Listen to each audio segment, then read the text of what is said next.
after the Incurso album, we said we were going to write another album. But then I got another kid who was born 2014. So, I had no time because Bond Possession extremely demanding. It takes a long time to write. So I said, it's better we just kill it off because, people were waiting for another album. And I don't want people to sit and wait for, forever. So I said, well, it's better we just kill the band and then... Hey, what's up, Vox&Hops heads? I'm Matt, the vocalist of Cryptopsy and the host of the Vox&Hops Metal Podcast, brought to you by Sound Talent Media and Evergreen Podcasts, where I sit down with fellow metal musicians, talk all about their lives and music while sharing killer craft beers. I hope that you've had a wonderful week. I most certainly did. This Vox&Hops episode is presented by Season of Mist. Season of Mist are the world's largest independent metal label. That's right. And it also happens to be the label that Cryptopsy will be releasing their brand new album, as well as a bunch of their back catalog on. I am beyond stoked to be on Seasons of Mist. I have been loving my experience. The whole team is simply incredible, and I'm super excited to continue Cryptopsy's legacy as a Season of Mist artist. Season of Mist is dropping a bunch of amazing albums in the next few weeks. On March 7th, This Gift is a Curse will be dropping Air. This album is amazing for all of you hardcore and sludge-encrusted black metal fans out there. And then on March 14th, Night will be dropping Cult of the Serpent Sun. This one is for all of you blackened heavy metal fans out there. And then on March 21st, Drutke will be dropping Shadow Play. And this is for all you pagan black metal fans out there. I'm beyond stoked to have Season of Mist presenting this episode and to be working with Vox&Hops. Now, before we jump into today's episode, I'd just like to ask you to follow the Vox&Hops Metal Podcast on the podcast platform of your choice. But more than that, I would love for you to tell a friend about the podcast. If there's someone in your life that just loves extreme metal and happens to also enjoy craft beers, well, you should definitely let them know that the Vox&Hops Metal Podcast exists. You can tell them that there are over 480 episodes where I sit down with some of the world's best metal musicians, and we talk all about their lives and music while sharing killer craft beers.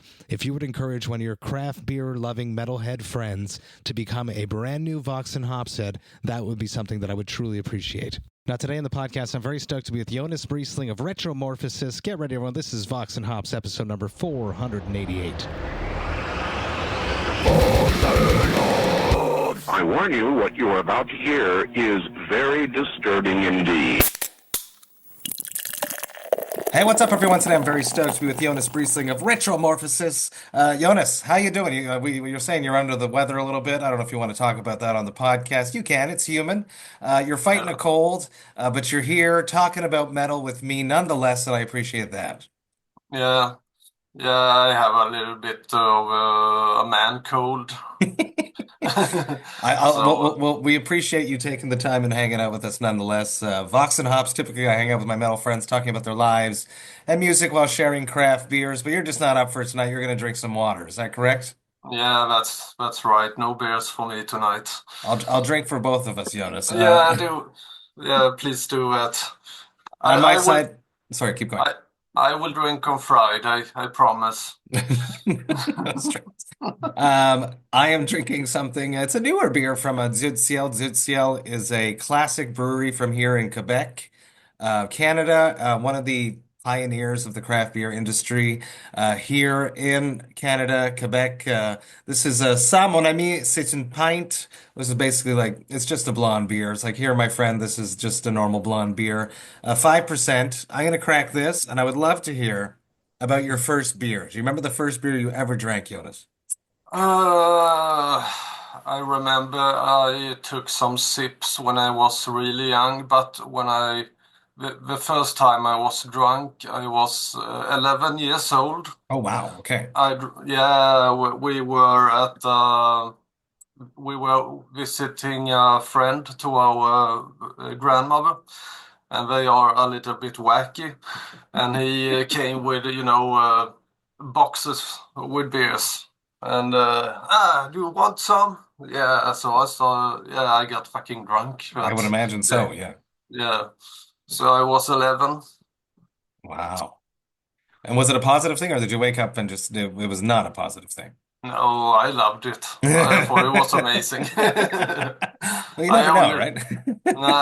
I only drank maybe 3, 4 beers, and I was, Oh, that's enough at 11, drunk. for sure. Yeah, Yeah. yeah, yeah.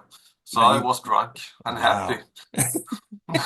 Did you ever fall down the rabbit hole as I have of craft beer? I know that Sweden has an extremely prolific craft beer scene and it's extremely vibrant. I don't know if it's still vibrant because, anyways, did you ever fall down that rabbit hole? Actually, I bought some beers recently, local. Mm-hmm. It was really expensive, Yes. and yeah, as they usually are.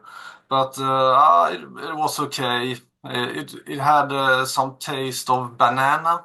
Okay. It's really strange. That's interesting.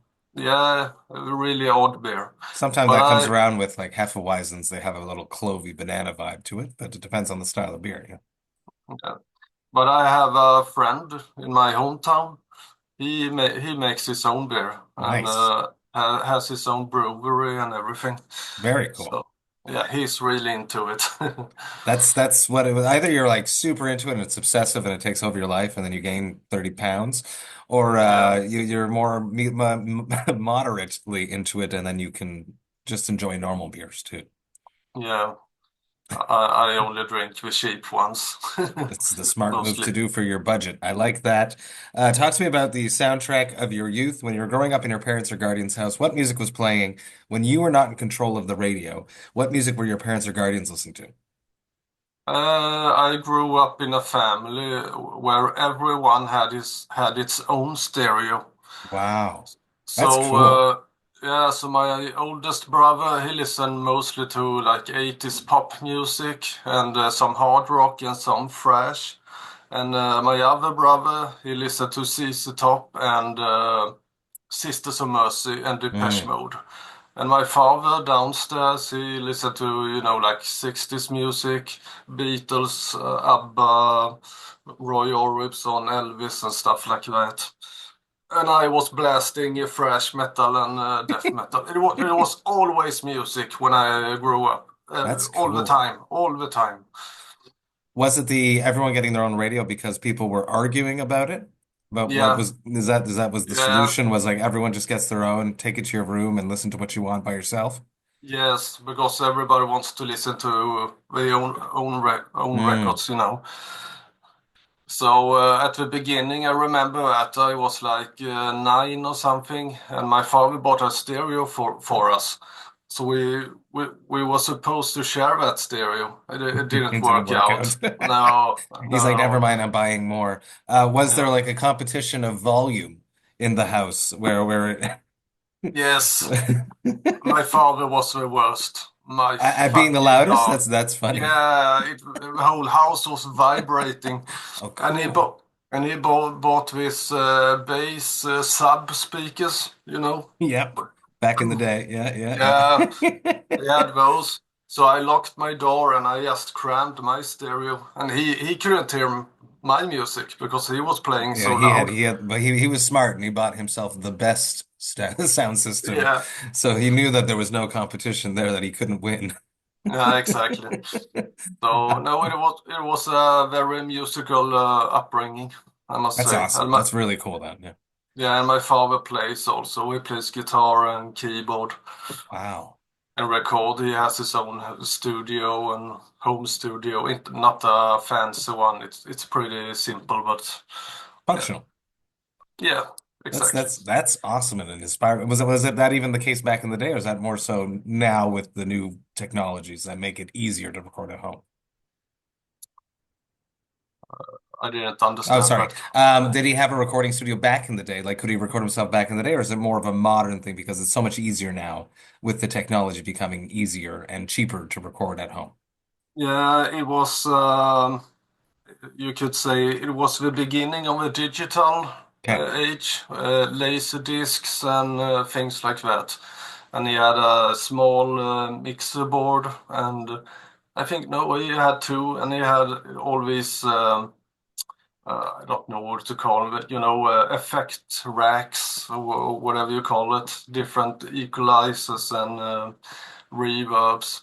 And when he was at work, he told me, you're not allowed to use my stuff. So, but Oh, when he went to work, I went down there and I tinkled with everything, played with synthesizers, recorded stuff, and very cool. yeah, That's cool. People listen, let your kids play with your toys respectfully, always. You have to, the yeah, respect has to be there of how to care for an instrument and a piece of technology. But let them yeah, play with it because it's an important part of discovering music and recording yourself. Recording yourself is such like a thing that's like unlocks a million possibilities for yeah, it does. future. Yeah, because how many riffs have we forgotten? Yeah, that's sad. Yeah. That's really sad. And Because even it was by recording myself. I started to figure out harmonics, Mm. how to do harmonies on stuff. So I Yeah, tried everything I could come up with. I tried, and I had this tape recorder on the floor, and I recorded and just and tried. playing over it. Yeah, Yeah. that's sick. So it was a lot of fun. It was very playful. That's amazing. How about first shows? Do you remember the first big show you went to go see where there's like production and in an arena type thing? Do you remember that first show? Yes, that must have been entombed at Hultsfreds festivalen. So it's a big festival we have in Sweden Hmm. with about 20 to 30,000 people. Amazing. The festival doesn't exist anymore, Okay. but this was back in 93, I think. And it was Entombed, you said. Is that what you said? Yeah, Sick. I saw a lot of bands that on that festival, but I remember Entombed and Biohazard. No, they played another year. I don't remember. Yeah, but Entombed was the first big, metal thing I saw. And were you at that point already playing? Probably yes, because you guys play music so young in Sweden. But No, I hadn't started playing yet. no, I okay, interesting. No, I was only. Yeah, I think I started playing that year, maybe, Okay. maybe. Was there ever a But moment that you'd be like, I'm gonna be there? Did you ever envision that one day you would oh be up on that stage? no, I had that way before I started. Oh yeah. Yeah, because I was so obsessed with music. So when I listened to music, sometimes I Would started imagine. to imagine how Yeah. it would be to play it. Because I didn't understand how we play. Hmm. So Like the the only guitar, like how the sounds are actually coming out of the instruments. know how with chords and melodies, I didn't know anything. So the only thing I could uh, imagine pretty good was playing drums actually. Okay. Yeah. So I want to start play drums. That was the first like spark was I'm gonna be a Yeah, drummer. yeah. But when I asked my father if it was okay, if He's I like, no, that's louder than my sound system. No. yeah, yeah, he pretty much said that. He said, "I know you're not gonna drag a fucking drum kit into a house. It's loud as fuck." So okay. I So agree. My son desperately wants a drum set, and I'm like, yeah, I don't know. We got an electric one maybe, but yeah. So I started playing guitar instead. interesting. I had that similar thing where I would listen to music and imagine being the singer on stage. Definitely Yeah, had it. Before yeah, I or ever sang anywhere, right? Yeah. yeah, either the singer or the drums, because Mm. those two things are pretty easy to imagine. Hmm. The guitars and the bass, it's much harder to yeah Envision and like see envision. how Yeah, the get. It's also interesting too because at our generation where I say this sometimes on the podcast and I feel so old. There was no YouTube. no, There was exactly. everything is accessible to people now, so you can actually see there's guitar playthroughs of your favorite bands, and Yeah, so the secrets are not as there as they were for no, ourselves back in the day. It was extremely secretive, and you had to go yeah, to the show and see them play it to understand how they're yeah, making those sounds.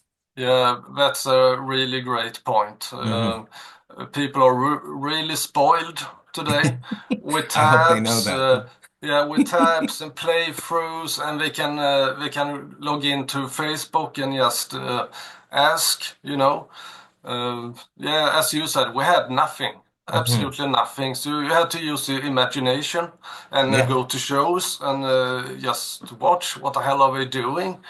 That's yeah, that was when Morbid Angel they toured for the Covenant album. Nice. I, I had started playing guitar, but I haven't figured out how they play this crazy stuff yet. But when we went to that show, it was that was a life-changing Mm. moment You're like, because they oh, yeah look what he's doing. that's fucking crazy. You know, Mm. that changed everything. So after that, we started to practice every day because this Oh, is, they're actually just really good.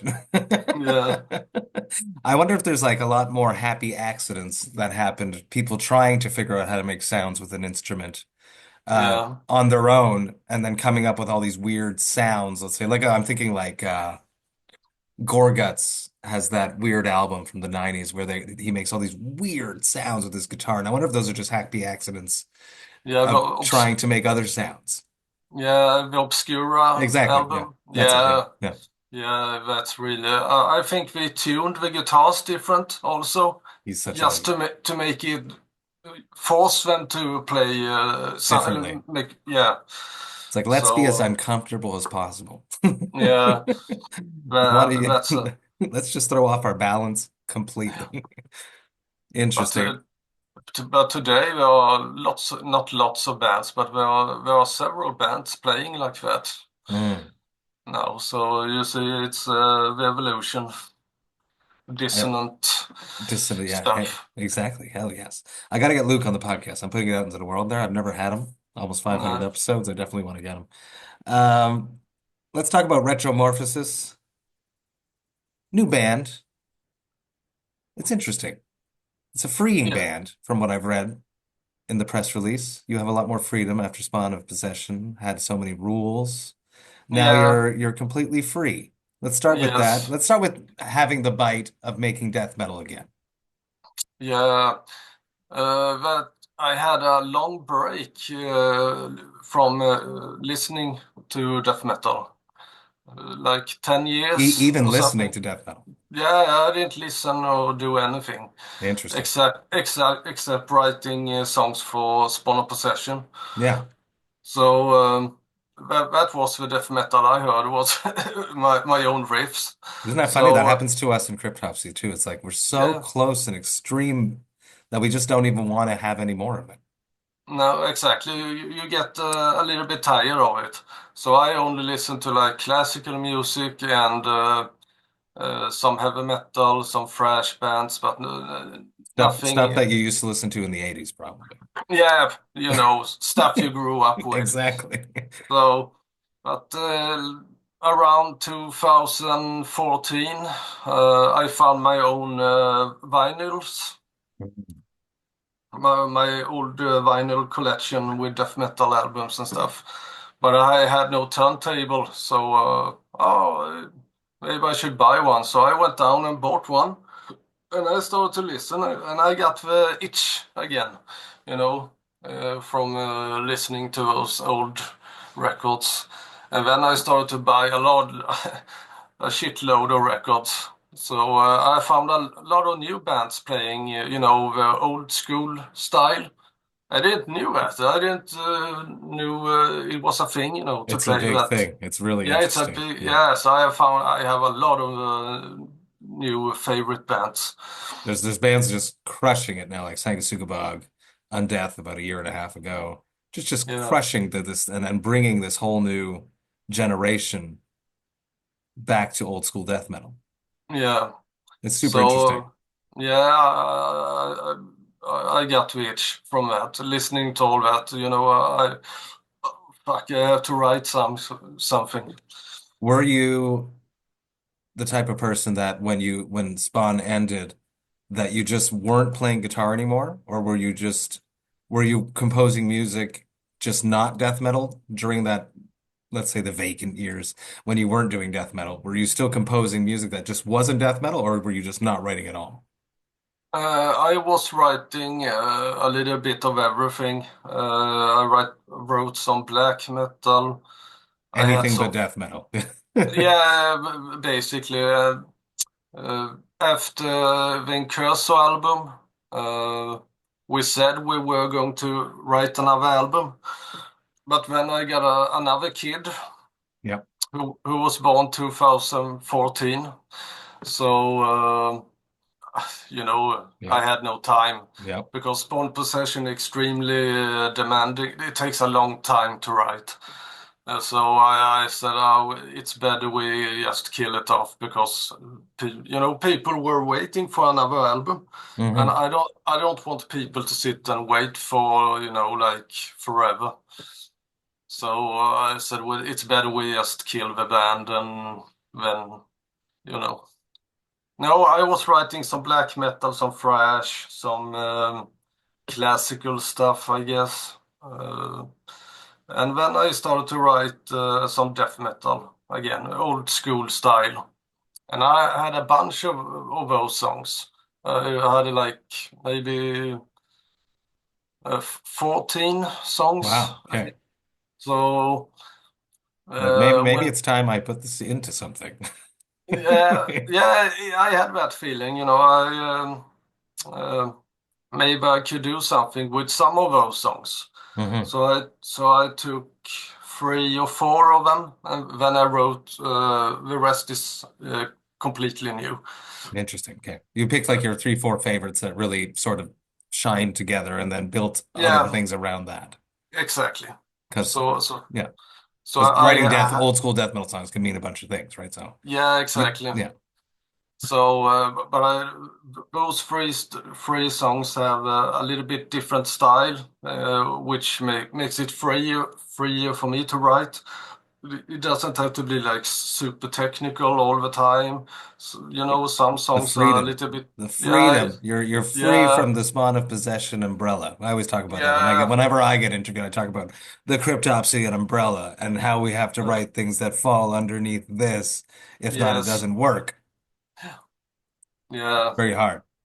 It's yeah, hard, it is, and let's be creative and let's write another album that isn't exactly the last album and still be new while still remaining with under the umbrella. yeah, that's People the don't thing. understand. Yeah, people don't understand. It's really hard. Yeah, and the problem for me after Incursion, when I started to write for the new Spawn album, it sounded like Incursion again, the last album we did. So I asked myself, should I write Incursion 2? What's the point of that? Mhm. It didn't feel exciting. So you know, That's a huge thing to do, to just know that it's not worth the energy. no, It's not good for yourself creatively. It's not good for the fans and the legacy of the band. What a mature thing to do, to just say, let's end, yes, instead of I think. dragging it out. Because a lot of people would have Yeah, dragged it out. yeah, I We, know. we've seen bands go on hiatus and then come back, or Yeah, and then no more stage. Because like me going on stage, I like going on stage. yeah, It's like a drug, I can't imagine not going on stage for the amount of years you haven't done it. So yeah. are you ready to come back? Have you played, has Retromorphosis played a show yet? No, I don't think so. No, no, no. We will wait and see how the album, Reception is yeah, the reception, and everything is so complicated. We live in all over the different place. Yeah. countries, and Shout out everybody to has, Casey. I like Casey. I've known him for yeah. many, many, many years. Yeah, we are kids and work, and Hmm. so it demands a lot of planning to do a tour, but Oh, it does, yeah. I'm open for it. The only thing is I don't want to do a super shitty Nope. underground tour. You don't want to climb back into a van and live off peanut butter anymore like we did in our 20s? Come No, on. no, I don't want that. I understand. Uh, Uh, when you wanted to make something ugly and mean, you went back to Magnus for the production, which is super interesting. yeah, Stripped back production, no fancy shit, as dirty and old school as possible. yeah, Nothing that was shiny, nothing sparkly, nothing no, perfect. no. It's very lively recorded. Oh yeah, no, that's cool. Yeah, the drums was recorded in like 2 days or Hell something. yes. Casey Yeah, Howard, man. Yeah. yeah, he just went in and nailed it. And I recorded with long takes. You know, when we Yeah. recorded with Spawn of Possession, we It's recorded like, little pieces yeah, by piece. yeah, maybe, Perfect perfection, yeah, maybe, precise. yeah, maybe 4 or 8 bars, and then you checked that. Oh, is it okay? Is it okay? Yeah, it's fine. And then you moved on. But Mm, this time we just played and recorded to get that.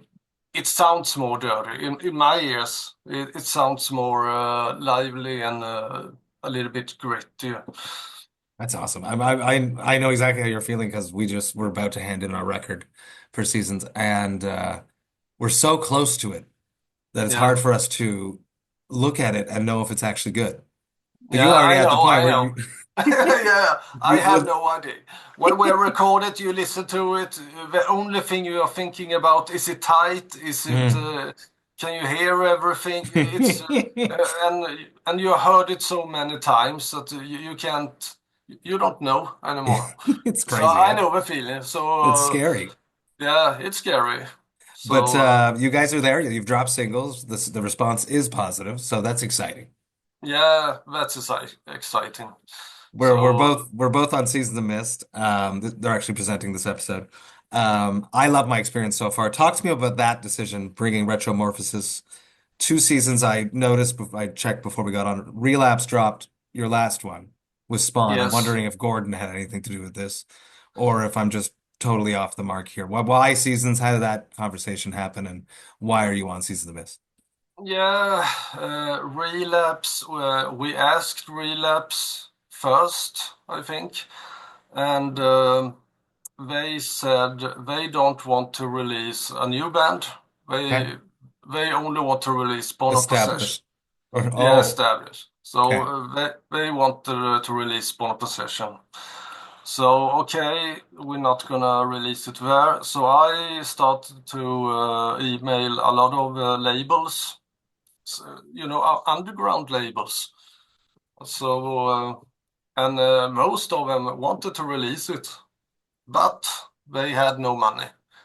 They wanted us to pay for the whole recording ourselves and just give them the master. And I said, well, I don't know. That doesn't feel. That doesn't feel like an equal conversation there. No, it doesn't. So by accident, I was talking to Ragnar from Obsidian One. Yes. Yeah. Yeah, from Iceland, yeah. Yeah. So we were chatting and about life. And then I saw I have this album I have written, but I can't get any label to sign us which has money. And he said, "Oh, wait a minute, I can connect you with Michael, the boss of Season of Mist." So he did that. So I chatted with Michael and I sent the whole album basically, but in pre-prod Yeah. thing, yeah. And he's immediately, yeah, I want to sign you. How much do you want? How And much do how you much do you want? need? Yeah, I Or like how that. much Yeah. do yeah? So, and how much do you need? He said. hmm So yeah, everything went smooth from there. I'm enamored with my experience with them too. They're truly an artist-friendly label Yeah, and supportive and offering creative insight when it comes to music videos. We're really, really happy with our experience there, and I hope that it's likewise for yourself.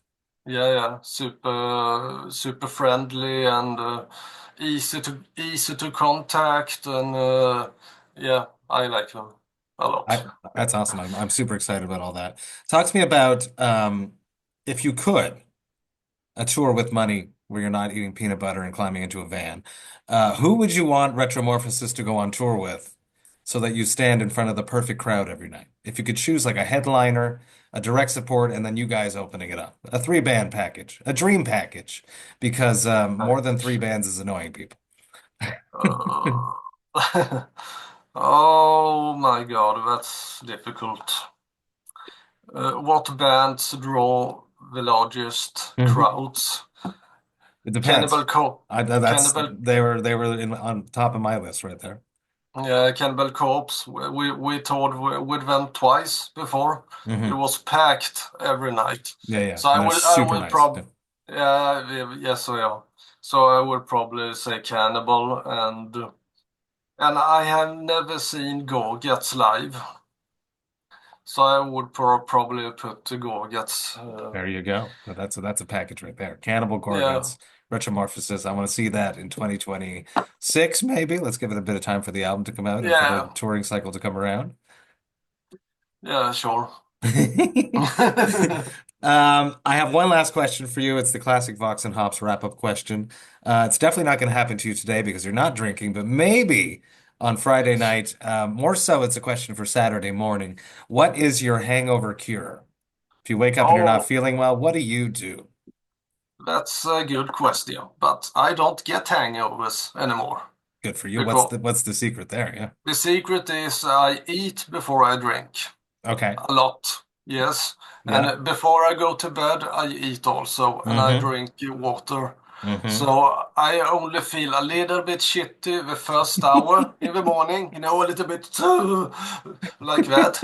And one, yeah, one thing which really worked for me when I had those hangovers years ago, I usually like to walk a Yeah. lot, go Mm-hmm. out and walk or take the bike and go shopping and whatever. Do that for 2, 3 hours, and when you come home, ta-da! It's You true. feel much, much Yeah. better. Languishing in a hangover is worse than getting out and moving through it. Yeah, I the agree with worst, that. the worst thing is to drink a lot of coffee and just lie on the sofa. Mm-hmm. That's gonna Just ruin the whole day. dehydrating Yeah, yourself even more. yeah. Yeah. So, but I'm really good with drinking these days. But before, I always had these bad hangovers, so I know what you're talking about. But I know how much to drink and what to do before and after. So I haven't had a real hangover for many, many years. Awesome. Well, you've Yeah, discovered the secret, it sounds like, Jonas. Um, yeah. Jonas, thank you so much for hanging out with me, talking about life, talking about music, talking a little bit about beer. Everyone, go check out Retromorphosis. It's dropping February 21st. Oh, Salmus Mortis. I feel like I said the title. I'll say it now. Salmus Mortis is dropping February 21st via Seasons of Mist. Go check it out. I'm stoked about it. I'm sure you will be too. Jonas, thank you so much for hanging out with me. It's been a Uh, blast. Great. Thank you.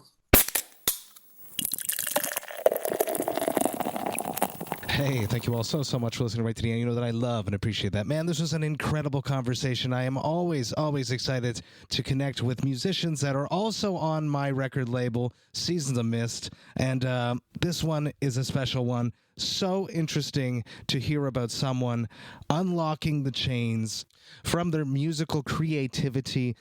Spawn Possession, obviously, incredible band, obviously world-renowned, but we're sort of trapping Jonas into a certain sphere of what he could write, what he could explore with, and Retromorphosis has just unlocked all of those gates and have let his creativity flow. If you have not checked out Salmus Mortis, you most definitely should. It's dropping February 21st, and it's an absolute banger. You should most definitely check it out. Beyond stoked to have connected with Jonas, and I cannot wait to meet face-to-face, hopefully soon, because that would make me extremely happy. Massively stoked to have Seasons of Mist presenting this episode. I am beyond proud to be on Seasons of Mist, and I cannot wait for all of you to hear the brand new Cryptopsy, which is coming up later this year. The Vox&Hops Metal Podcast is brought to you by Sound Talent Media and Evergreen Evergreen Podcasts. I hope you have a great rest of the week. I will be back with another episode next Thursday. But until then, remember to enjoy life, metal, and craft beer. Cheers, Vox and Hops heads.